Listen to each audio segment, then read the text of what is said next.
Hi hello welcome to our channel. నేను మీ శ్రీ. ఈరోజు మనం చెప్పుకోబోయే కథ ప్రియనేస్తం పార్ట్ 53. కథలోకి వెళ్ళే ముందు స్టోరీని లైక్ చేయడం మర్చిపోకండి ఫ్రెండ్స్. తండ్రి గుర్తుకు రాగానే అతను చేసిన అరాచకాలలో రక్ష చావు కళ్ళ ముందు మెదలగానే ప్రవర్తిక శరీరం గగుర్పాటికి గురైంది. రవి, ఇప్పుడు నీ జీవితం నీకు ముఖ్యం. ఇదే చెప్పగలను నేను. నేను పెద్దమ్మ వాళ్ళతో కొంచెం మాట్లాడతాను. కాకపోతే కొంచెం టైం పడుతుంది వాళ్ళు నమ్మడానికి. నువ్వు ఇంకేమీ పట్టించుకోకు. ఎక్కువ స్ట్రెస్ అవ్వకు అని ఆమె చెంప మీద చేయి వేసి చెప్పాడు ప్రణయ్. అలాగే అని తల ఊపింది. అర్జున్ వెయిట్ చేస్తూ ఉంటాడు వెళ్ళు. ఈ లగేజ్ అంతా నేను రేపు తీసుకువెళ్తాను. అక్కడికి తీసుకొస్తాను అని ప్రవర్తికతో పాటు పైకి లేచాడు ప్రణయ్. ఫోన్ పర్స్ మాత్రమే పట్టుకుని అలాగే అన్నట్టు ప్రణయ్తో కలిసి లిఫ్ట్‌లో గ్రౌండ్ ఫ్లోర్‌కి వచ్చింది. అర్జున్ జీప్‌లో రెడీగా కూర్చుని ఉన్నాడు. ప్రవర్తికని సైడ్ హగ్ చేసుకుని వదిలాడు ప్రణయ్. వెళ్తున్నా అన్నట్టు చూసింది. ప్రవర్తిక తల మీద చేయి వేసి నిమిరాడు. అర్జున్ పక్కన కూర్చున్నాడు. బాయ్ రా అని అర్జున్ అనగానే ముఖం తిప్పుకున్నాడు ప్రణయ్. అర్జున్ ఈసారి నవ్వాడు ప్రణయ్‌ని చూసి. తన తండ్రి గురించి ఆలోచిస్తున్న ప్రవర్తిక అర్జున్‌ని గమనించనే లేదు. అప్పటికే సమయం రాత్రి 10 గంటలయిపోయింది. సీట్‌కి ఆనుకుని కళ్ళు మూసుకుంది ప్రవర్తిక. కాసేపట్లోనే నిద్ర పట్టేసింది ఆమెకి. ఆమె మౌనంగా ఉండటంతో ఏమైందో అర్థం కాలేదు అర్జున్‌కి. కాస్త ముందుకు వంగి ఆమె వైపు చూశాడు. నిద్రపోతూ కనిపించింది. జీప్ ఆపి సీటు బెల్ట్ పెట్టాడు. కదిలి అర్జున్ వైపుకి తల తిప్పింది ప్రవర్తిక. ఆమె ముఖం వాడిపోయింది. అంతగా కన్నీరు పెట్టింది మరి. అర్జున్‌లో గిల్టీ ఫీలింగ్ ఎక్కువైపోయింది. ఆమె ముఖం మీద పడుతున్న జుట్టును వెనక్కి అన్నాడు అర్జున్. ఆమె చేతిలో పర్స్, ఫోన్ డాష్‌బోర్డ్ మీద పెట్టాడు. ఆమె చేతి వేళ్ళని తన చేతి వేళ్ళతో బంధించాడు. అతని పెదవుల దగ్గర ఆనించుకున్నాడు. కొన్ని నిమిషాల పాటు ఆమె ముఖాన్ని పరీక్షగా చూసి, సారీ అని మళ్ళీ మళ్ళీ చెప్పి, ఆమె చేతిని మెల్లిగా వదిలి ఆమె ఒడిలోనే పెట్టి జీప్ స్టార్ట్ చేశాడు. ఇద్దరి ప్రయాణం మొదలైంది కొత్తగా. వాళ్ళిద్దరూ ఎన్నిసార్లు కలిసి ప్రయాణం చేసినా, ఈ ప్రయాణం వాళ్ళ జీవితంలో ఎప్పటికీ గుర్తుండిపోయేది. హోటల్ చాలా దూరంలో తీసుకున్నాడు ప్రణయ్. భాగ్యనగరం ట్రాఫిక్ నుంచి ఇంటికి రావడానికి దాదాపు గంట పట్టింది. ఫ్లాట్ దగ్గరికి వచ్చి జీప్ పార్క్ చేసి ఆమె పేరుని కూడా పిలవలేకపోయాడు అర్జున్.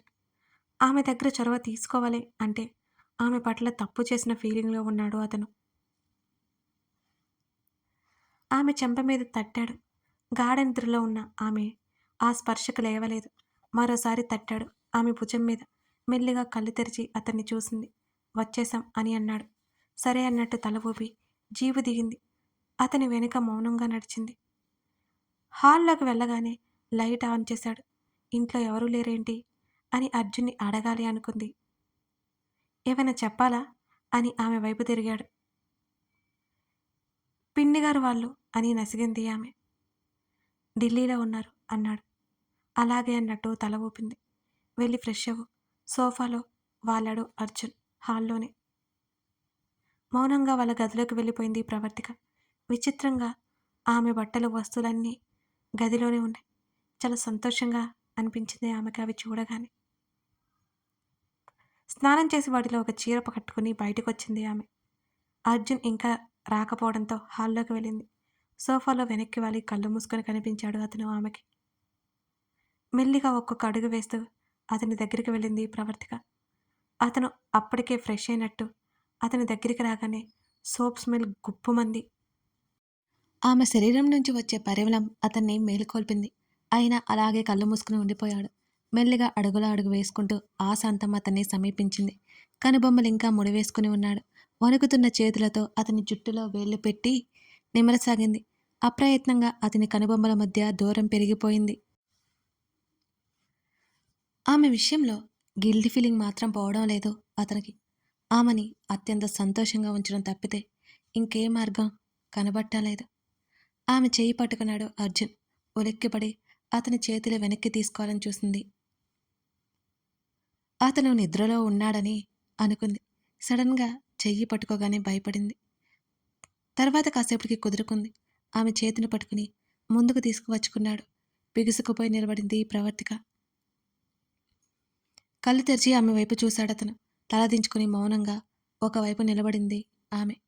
కూర్చో అంటూ అతని పక్కన స్థలాన్ని చూపించాడు కూర్చోమన్నట్టుగా. అలాగే అన్నట్టు మెల్లిగా తల ఊపి అతనికి దూరంగా జరిగి కూర్చుంది. ఆమె చేతిని అంతకు ముందే వదిలాడు. కొన్ని క్షణాలు ఆమెను గమనించాడు. ఏమాత్రం అతని వైపు చూడకుండా ఆమె తల దించుకునే ఉంది. ఎందుకు ఇంత దూరంగా ఉంటున్నావు అని అడగగానే తలెత్తి చూసింది ఆమె. సోఫాలో ఇద్దరి మధ్య దూరం ఉందేమోనని ఆమె అనుకుంది. ఆమె మనసులో ఉన్నదేంటో అర్థమై ఆమెకు దగ్గరగా జరిగి దీని గురించి అడగట్లేదు అంటూ ఆమె చెవి వెనక 4 వేళ్ళు పోనిచ్చి బొటనవేలు ఆమె చెంప మీద ఉంచి ఆమె కళ్ళల్లోకి చూస్తూ నిమురుతూ ఉంటే తల ఏమాత్రం ఎత్తకుండా కళ్ళు మాత్రమే ఎత్తి ఆమె పెద్ద పెద్ద కళ్ళతో అతని కళ్ళల్లోకి చూసింది ప్రవర్తిక. చొరవ తీసుకోవచ్చు కదా అని అతను అనగానే అయోమయంగా చూసింది అతని వైపు. చూడడమేనా, మాటలేం లేవా అని ముఖం ముడిచి అడిగాడు అతను. ఆమె ఎంతకీ నోరు విప్పకపోవడంతో ఏం మాట్లాడాలో తెలియక చేతులు నలుపుకోసాగింది ప్రవర్తిక.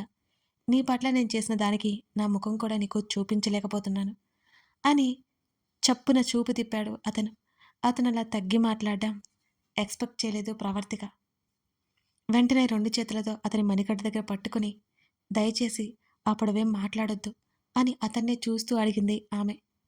తప్పు చేశాను కదా, అనుభవించాలి, నా దగ్గరే ఉండి నన్ను శిక్షించు అని నిజాయితీగా అన్నాడు. అలాగే కళ్ళు మూసుకుని తెరిచి ఆమెనే చూస్తూ. వెంటనే అతని చేతిని వదిలేసి సోఫాల నుండి పైకి లేచింది ప్రవర్తిక. అర్జున్ అయోమయంగా చూస్తూనే ఆమె చేతిని పట్టుకున్నాడు. ఏమైంది? కంగారు బయటపడిపోయింది అతని గొంతులో. మీరలా తగ్గి మాట్లాడడం నాకు నచ్చలేదు. నేను వినలేను కూడా. అంతేకాకుండా అప్పటివి గుర్తు చేసుకోవడం కూడా ఇష్టం లేదు. అప్పుడు ఏదో నేను బాధపడ్డానని చెప్పట్లేదు. మనం కలిసి లేని రోజులను గుర్తు చేసుకుని ఉపయోగమే ఉంది. నేను వినలేను అని సున్నితంగా అతని చేతిని విడిపించుకోవడానికి ప్రయత్నం చేసింది ప్రవర్తిక. చాలా అంటే చాలా వేగంగా పైకి లేచి ఆమెను చాలా ఉద్వేగంగా హత్తుకున్నాడు అతను. అతను అలా చేయగానే కొంచెం కంగారు పడినా ఆ తర్వాత ఆమెలో రిలీఫ్ ఫీలింగ్ కలిగింది. అతని చుట్టూ చేతులు ఇంకా బిగుసుకోలేదు ఆమె చేతులు. అతను ఆ విషయం గమనించాడు. ఆమెకి ఇష్టం లేదేమోనని మెల్లిగా దూరం జరిగాడు అతను. మౌనంగా తలదించుకొని నిలబడింది. టీపాయ్ మీద ఉన్న మొబైల్లో 12 గంటల పైనే చూపిస్తుంటే ఇప్పటికే చాలా ఆలస్యమైపోయింది, వెళ్ళి పడుకో అన్నాడు కొంచెం కిందకు వంగి ఫోన్ని చేతిలోకి తీసుకుంటూ అతను. ఆమె ఇంకా అక్కడే ఉండడంతో లేచి సరిగ్గా నిలబడి ఏంటి అన్నట్టుగా ఆమె వైపు చూశాడు అర్జున్. మరి మీరు అని మెల్లిగా అడిగింది ప్రవర్తిక. వస్తున్నాను. హాల్లో మెయిన్ డోర్ సరిగ్గా వేసి ఇందాక సరిగ్గా తినలేదు కదా, ఆకలిగా ఉందా అని అడిగాడు అతను. సడన్గా అతనికి ఎందుకో గుర్తొచ్చింది. లేదని ఆమె అనగానే నిజమేనా అన్నట్టు ఆమె కళ్ళల్లోకి చూశాడు. నిజంగా ఆకలి లేదండి అని అంది ఆమె. ఇద్దరు వారి గదిలోకి వెళ్లారు. తల కింద ఒక చేతిని పెట్టుకుని మరొక చేతిని మీద వేసుకుని సీలింగ్ వైపు చూస్తూ ఉన్నాడు అర్జున్. చీర పవిడికి ఉన్న పిన్ని తీసి బెడ్కి మరోవైపుకు పడుకుంది. ఆ గదిలో వారిద్దరూ కలిసి ఎన్నో రోజులున్నారు. కానీ ఈరోజు వారికి చాలా స్పెషల్. ఇద్దరికి మాట్లాడుకోవడానికి మాటలు కరువైపోయాయి. ఇద్దరి మనసులో సంతోషం ఉన్నా సరే బయటపడలేకపోతున్నారు.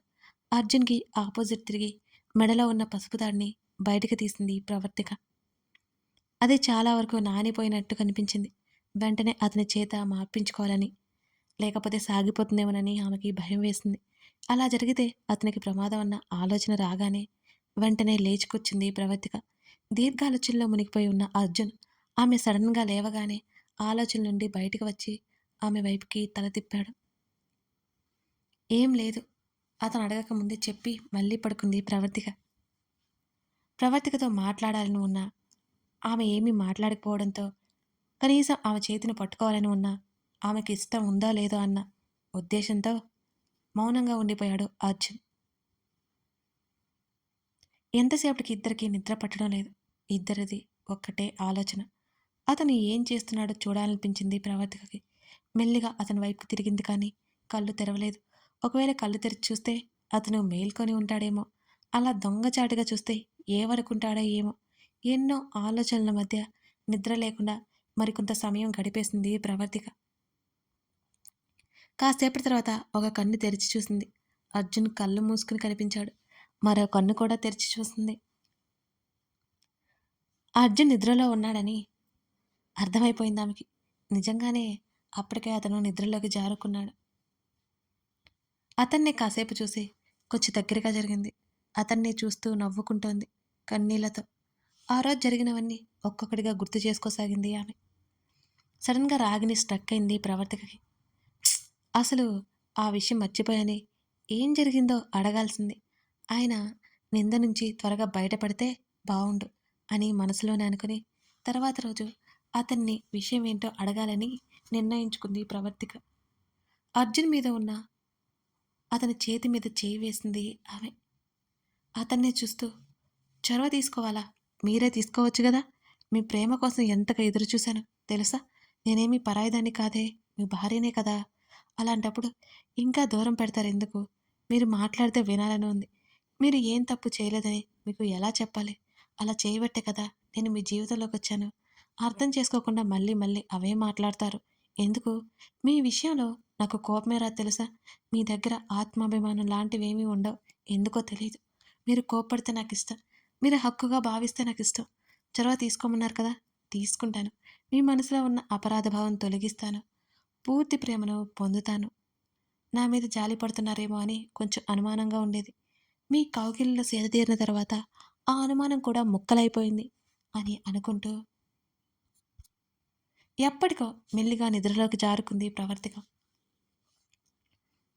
ఉదయాన్నే మెలకువ వచ్చిన అర్జున్‌కి ఆ రోజు ప్రశాంతంగా నిద్రపోయినట్టు అర్థమైంది. రాత్రి లేట్ అవడంతో ప్రవర్తిక ఇంకా లేవనేలేదు.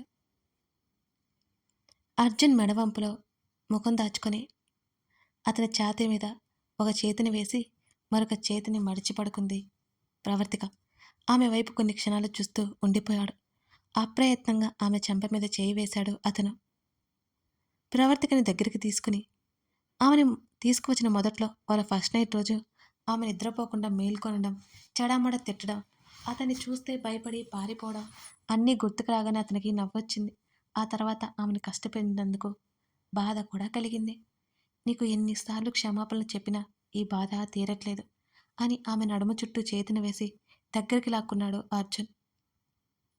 అతను హత్తుకోవడానికి అలా చేస్తే అతనికి తెలియకుండా ఆమె శరీరం స్పర్శ అతన్ని తాకింది. అప్రయత్నంగా అతని చూపు ఆమె నడుం మీదకి షిఫ్ట్ అయిపోయింది. చీర ఆమె ఉదర భాగం సగమే కప్పగా మిగిలిన భాగం సగభాగం పాటు ఆమె నడుము వంపు స్పష్టంగా కనబడుతుంటే, అంతేకాకుండా ఆమె నడుము వంపులో అతని చేయి చూసుకోగానే వెంటనే ఆమె వైపు చూశాడు. గాఢ నిద్రలో ఉన్నట్టు కొంచెం కూడా కదలలేదు ప్రవర్తిక. ఆమెకి ఇష్టం లేకుండా ముట్టుకోవడం కూడా తప్పని అతని మనసు అంటుంటే తప్పక ఆమె నుంచి చేతిని వెనక్కి తీశాడు అర్జున్. ఆమెని ఆ ఉద్దేశంతో చూడకూడదు, ఆమెకి ఇష్టం లేకుండా అసలు ముట్టుకోకూడదు అనేది అతని ఆలోచన. ఆమెకి నిద్రాభంగం కలగకుండా అతని ఛాతీ మీద ఉన్న ఆమె చేతిని తీసివేశాడు. ఒళ్ళు విరుచుకుంటూ లేచి కూర్చున్నాడు. అసలు దూరం జరిగిన దూరం జరిగిన కాసేపటికే మెలకువ వచ్చింది ప్రవర్తికకి. అతను బెడ్ మీద కనిపించనే లేదు. బాల్కనీలో ఓపెన్ చేసి ఉంది. వాష్రూమ్‌లో శబ్దం లేదు. బాల్కనీలో ఉన్నాడేమో అనుకుంది. అతని కోసం కాఫీ ఇవ్వడానికి వెంటనే బెడ్ దిగింది ప్రవర్తిక. ఎటెటో పోయిన చీరని సరిగ్గా కట్టుకుంటుంటే అప్పటికే లేట్ అయిపోయిందని ఆమెను నిద్రలేపాలని బాల్కనీలో నుంచి అర్జున్ లోపలికొచ్చాడు. చీర కుచ్చులు గట్టిగా పట్టుకుని వెనక్కి తిరిగింది ప్రవర్తిక. సారీ సారీ అని మళ్ళీ బాల్కనీలోకి వెళ్ళి తలుపులు వేసుకున్నాడు అర్జున్. మీరింకా నన్ను మీ అనుకోవట్లేదు కదా? ఉక్రోషం ఆమెలో. గబగబా చీర కట్టుకుని జుట్టు ముడిపెట్టుకుని ఫేస్ వాష్ చేసుకుని బాల్కనీ డోర్ కొట్టింది ప్రవర్తిక. కథ కొనసాగుతోంది. మొత్తానికి అర్జున్ ప్రవర్తిక దగ్గరగా దూరంగా దూరంగా దగ్గరగా అన్నీ అయిపోయి ప్రస్తుతం ఒకే దగ్గర చేరారన్నమాట. ఇక వారిద్దరి ప్రేమ ఎలా ఉంటుందో ఏంటో చూద్దాం.